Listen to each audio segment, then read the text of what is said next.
이 성냥을 딱 킴으로써 소녀에게 나타나는 무언가가 있어요. 지금 춥잖아요. 난로가 등장을 합니다. 그쵸? 근데 노쇠로 된 다리에 뚜껑 있는 무언가 아마 그 시대에 이 성냥팔이가 살던 이 성냥팔이 소녀를 이제 글을 쓴 이제 안데르센 선생님이 살던 시기가 19세기란 말이에요. 그러면 19세기에 있었던 어떤 그 유럽에서 유명한 노세 다리에 뚜껑 있는 뭐 이런 게 유행했었나 봐요. 예. 그런 난로불이 등장을 합니다. 그러니까 얼마나 따뜻해요. 그쵸? 왜 하필이면 난로불이에요? 그쵸? 다른 많은 여러 가지 환상들이 있는데 왜 난로불이지? 우리는 그것에 어, 관심을 가져야 돼요. 왜 그런가? 자, 이제 난로불 같은 거는 여러분 그 연료를 집어넣어서 따뜻하게 하는 거잖아요. 이 난로가 굉장히 따뜻하잖아요. 이 따뜻함은 무슨 것이 연상하나요? 그쵸? 모성의 품과 같죠. 그래서 이 아이에게 필요한 거는 뭐예요? 결핍된 것은 따뜻함이에요. 따뜻함은 무엇을 의미해요? 모성을 상징하죠. 예. 그래서 이 난로에 이렇게 따뜻함에 이 아이가 이렇게 담기고자 하는 거죠. 그래서 난로라는 어떤 모성품으로 일시적으로 뭐예요? 아기가 되어서 담기고자 해요. 우리 일시적인 퇴행 참 많이 하잖아요. 그쵸? 예. 요런 걸로 보여줘요. 이 성냥팔이 소녀는 춥고 배고프고 너무나 오갈 데가 없어요. 이 아이에게는 어떤 욕구가 있어요? 그쵸? 따뜻함의 욕구가 강렬해요. 그래서 과도한 보상적인 욕구가 발동한 거죠. 그래서 무엇을 만들어내요? 노세 난로라는 환상을 만들어내는 거죠. 그쵸? 예. 그러니까 그만큼 그녀 내면에 그 강렬한 욕구이기도 하고 또 다른 측면으로 보자면 그녀의 내면에 이 따뜻한 온기, 난로 같은, 그 다음에 또 난로라는 거는 뭐예요? 아주 듬직하잖아요. 예. 그런 어떤 것도 이 소녀가 갖고 있는 것일 수도 있어요. 그런데 어떻게 해요? 성냥은 또 타들어가고 또 꺼질 수밖에 없어요. 그래서 이제, 음, 또 성냥 계비만 남게 되는 거지. 꺼지게 되니까. 이때 이제 성냥이 연소되고 우리가 종이를 태우거나 나무를 태우거나 무언가를 태웠을 때 남는 재가 있잖아요. 재는 어떻게 표현하냐면 하얗다. 물론 이제 회색깔 뭐 이런 것도 있는데 우리는 재는 무조건 하얗다 이렇게 생각해요. 예, 연탄재를 생각하시면 되겠습니다. 이 남아있는 이제 하얀 재, 이거는 무엇을 보여주냐면 소녀 내면의 어떤 잠재력, 부싯돌에 불을 탁 필 수 있는, 성냥에 불을 붙일 수 있는 그런 어떤 능력은 있지만, 온 힘을 다해서, 그러나 오랫동안 지속되게 뗄 수는 있어요, 없어요, 없어요.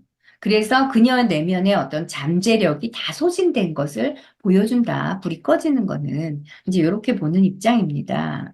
자, 이제 좀 더 가보죠. 이번에 또 성냥을 벽에다 또 그었어요. 그랬더니 뭐가 나오나요? 그렇죠. 하얀 식탁보가 깔려져 있는, 음, 요즘에는 이제 식탁보를 안 까는데, 예, 이렇게, 예전에는 이렇게 식탁보를, 예쁜 식탁보를 이렇게 깔고 이렇게 먹었는데, 특히 이제 유럽에서의 상류층들은 아마 하얀 식탁보 위에 촛대가 이게 놓여지고, 왜 그런 그릇들, 이제 이런 거 보여지는 거죠. 거기에 깨끗한 이제 식기가 놓여집니다. 이제 그것을 보자고요. 어, 아마 이 빛이 벽으로 비친다. 그러니까 빛이 벽에 비칠 때는, 하얀 벽에 비칠 때는, 빛이 반사돼서 더 빛이 찬란해 보일 수도 있고요. 아니면 빛이 벽으로 비치게 되면 반사되는 빛에 의해서 주변이 더 반짝반짝 빛날 수도 있고요. 예, 뭐 이런 걸로 생각해 볼 수 있고요. 아니면은 우리가, 음, 조명할 때, 무언가를 이렇게 중요한 부분을 내리쬐 때, 이런 것하고도 연상되어서 보실 수 있습니다. 하얀, 탁자 위에 하얀 식탁보와 그 다음에 빛나는 저녁 식기. 이런 것들은 무엇을 의미하냐면은, 이 불빛 속에서 등장하는 어떤 환상이 처음에 그 난로보다 더 강렬하게 등장을 한 것 같은 그런 느낌을 줬어요.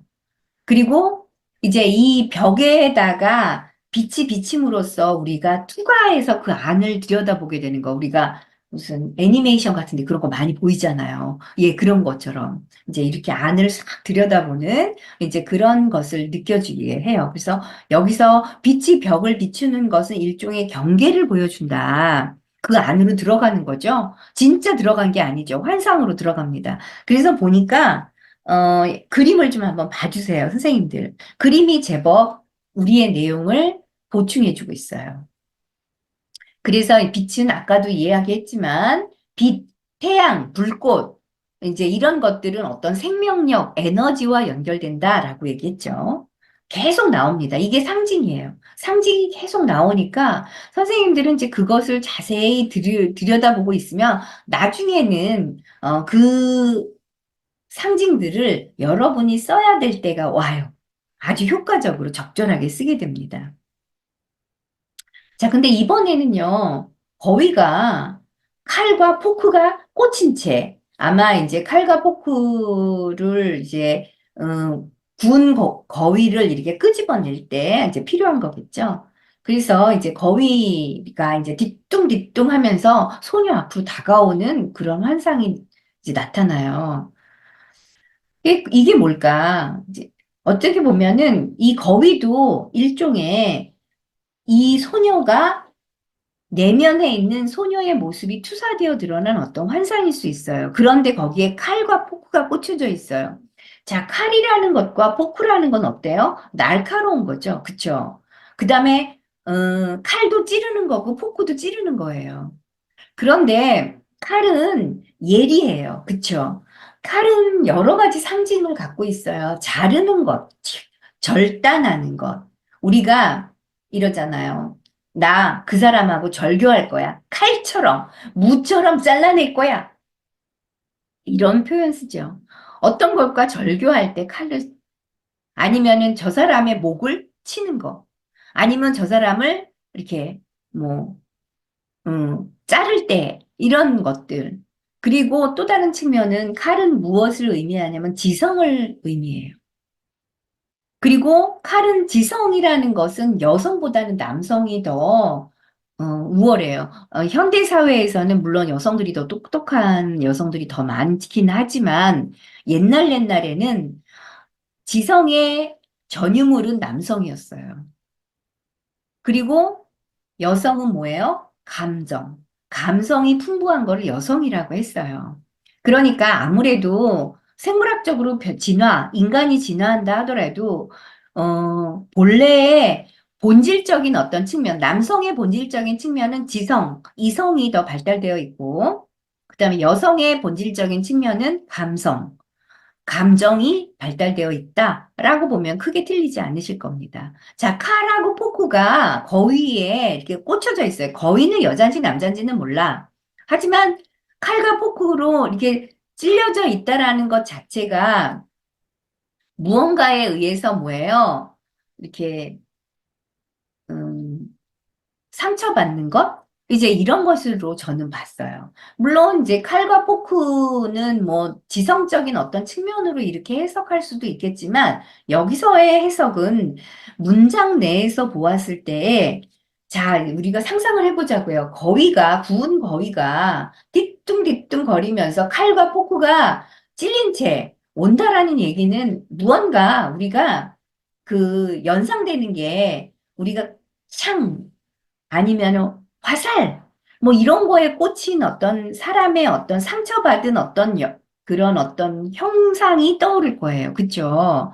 그래서 저는 무엇으로 봤냐면은, 이 여자아이가 집으로 돌아갈 수 없는 거는 아버지가 때리기 때문이라는 거예요. 아버지 학대를 견딜 수 없으니까 차라리 집에 안 가겠다는 거예요. 앞서서 나왔어요. 아버지의 학대, 아버지의 폭력으로 인한 상처.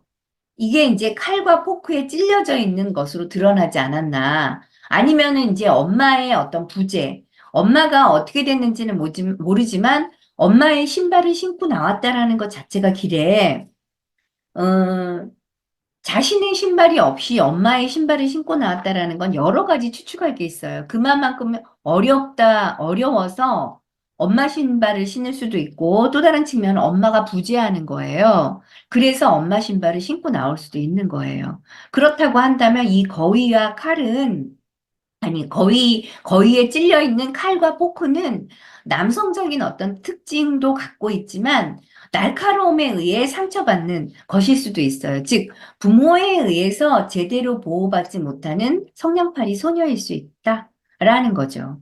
그리고 또 뒤뚱뒤뚱 걷는다는 것에서 지금 소녀가 어때요? 발이 꽁꽁 얼어 있어요. 손이 꽁꽁 얼어 있어요. 그러면 어때요? 우리가 똑바로 걸어지나요? 아니잖아요. 막 발이 구부러지고 막 그 딱딱하게 굳어버리니까 막 뒤뚱뒤뚱 이렇게 걷게 되죠. 이런 상태를 보여준다. 추위에 꽁꽁 언발. 이것도 우리가 생각나게 돼요.